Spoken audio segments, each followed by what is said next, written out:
Bienvenue à un nouvel épisode de Écouter même de loin avec Mathieu Boss-Fortin. On sort du silence pour parler avec David, directeur artistique de Corpus. Merci d'être ici aujourd'hui avec nous.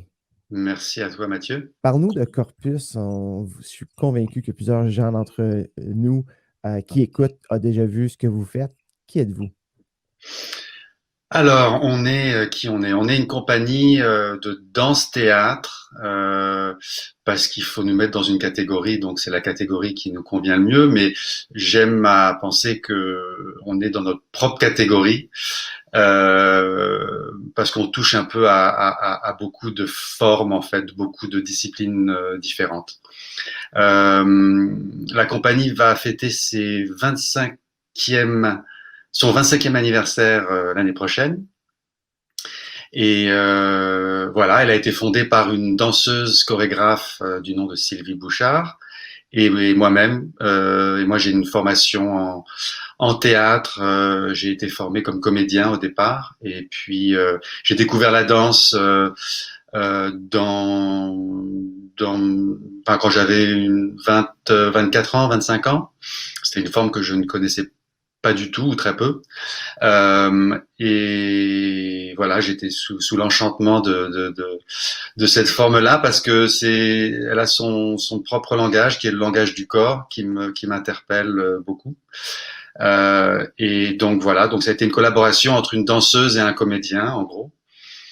Et on est parti comme ça à faire nos propres créations.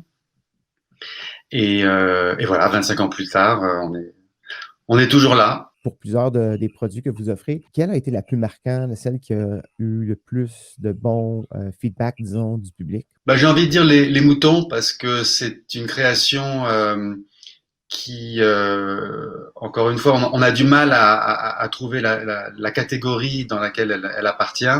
Et grâce à ça, elle se fait voir dans différents contextes, que ce soit des festivals de théâtre pour enfants, des festivals de théâtre contemporain, de danse contemporaine, ça peut être des fois des festivals de musique, ça peut être des musées d'art contemporain comme des centres d'achat.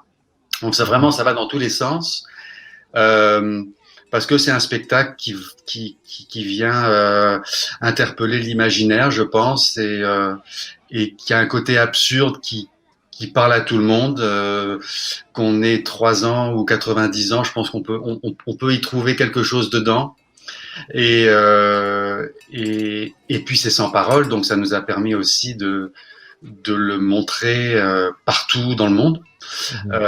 Et comme le thème des moutons, enfin tout le monde comprend les moutons. Enfin c'est un animal assez universel, on va dire, dans le sens où connu de tout le monde.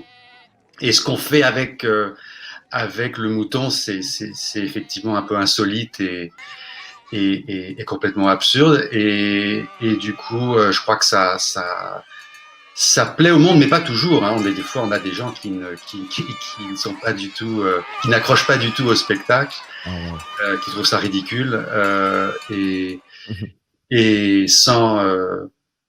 sans contenu justement, alors que moi ce qui me plaît c'est que c'est un spectacle où le contenu est vraiment complètement ouvert. Comme moi, quand j'ai vu les moutons la première fois, j'avais le goût d'aller leur flatter la tête un petit peu moi-même, comme si c'était des réels moutons. Là. C'était hors de ce monde la première fois que j'ai vu ça. C'était excellent.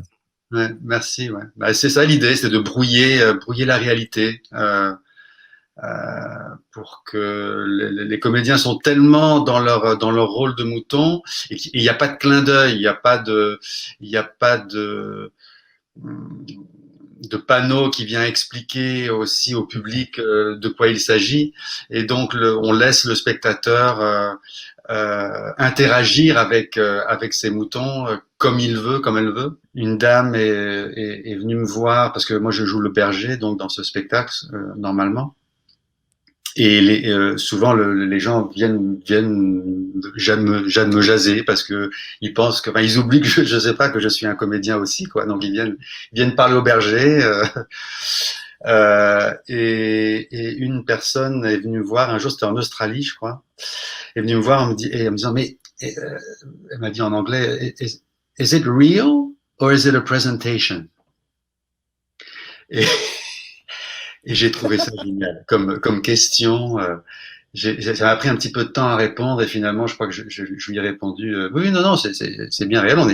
C'est une race de moutons canadienne que je viens montrer ici en Australie. Et elle m'a dit ah bon, d'accord, très bien. Puis elle est partie, mais sans petit clin d'œil, sans sourire. Elle l'a pas du tout pris au deuxième degré. C'était vraiment étonnant quoi, comme commentaire. Merci de nous proposer des univers et des expériences de vie hors du commun et de partager aussi avec nous ton processus de création.